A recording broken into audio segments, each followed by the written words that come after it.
ज्या आगरी कोळी बांधवांनी मुंबई जपली आतापर्यंत, जे या मुंबईचे मालक आहेत, त्यांना एसआरएच्या माध्यमातून सरकार एसआरए हा प्रोजेक्ट राबवून बाहेर काढण्याचा प्रयत्न करतंय का? आणि त्याच्यासाठी आपली भूमिका काय असेल?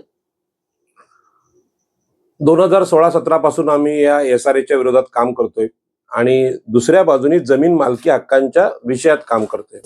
पण आज जो प्रसंग मावशीला मारण्याचा मी बघितला, संघटित गुन्हा आहे आणि यामध्ये बाउन्सर आहेत, यामध्ये बिल्डरचे लोक आहेत, एसआरएचे अधिकारी आहेत, ते पण बॉडी बिल्डरच आहेत. म्हणजे हे नावाला ते त्यांनी ओळखपत्र लावले, पण ते गुंडच आहेत. तडीपार गुंड बनतात तसे गुंड आहेत. आणि पोलिसांचं त्यांना सहकार्य आहे. म्हणजे पोलिसांना आम्ही बोलवलं 100 नंबरने, तर ते आल्यानंतर बोलतात की आम्ही बिल्डरच्या सुरक्षेसाठी आलो, मावशीच्या नाही. त्याला मावशीला सांगतात तू जा दवाखान्यात. अरे जखमी माणसाला दवाखान्यात जा असं सांगतात तुम्ही, तिथे पंचनामा करा ना बाबा काय झाले ते. यासाठी पोलीस आहेत.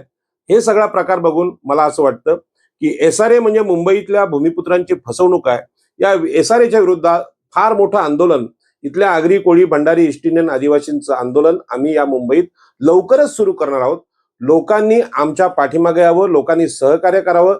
तुमचे जे प्रश्न असतील त्यांना उत्तर आम्ही देऊ. माशेलकर साहेबांनी आता अतिशय सुंदर ही माहिती दिली, जमीन मालकी म्हणजे काय.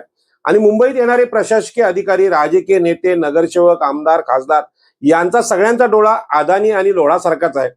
ते व्यापारी पद्धतीने इथल्या भूमीला बघतात आणि म्हणून पंतप्रधान नरेंद्र मोदी, देवेंद्र फडणवीस यांना विनंती आहे, तुम्ही ज्या ह्याला देशाला भारत माता म्हणता, ती भारत माता आमची मावशीच आहे. तिला मारल्यानंतर मार हा भारत मातेलाच लागतो, आणखी भारत माता वेगळी नाही. आणि म्हणून भारत मातेला गुलाम करणारी ही एसआरएची पद्धत आम्ही नाहीशी करणार आहोत. जसं बाबासाहेब आंबेडकरांच्या नेतृत्वाखाली खोती पद्धती आम्ही नष्ट केली, तशी एसआरएची पद्धत आधुनिक खोती आहे, ती सुद्धा आम्ही उद्ध्वस्त करू. आणि त्यासाठी मोठं आंदोलन या ठाणे, रायगड, पालघर आणि संपूर्ण कोकणामध्ये लवकरच सुरू करणार आहोत. धन्यवाद.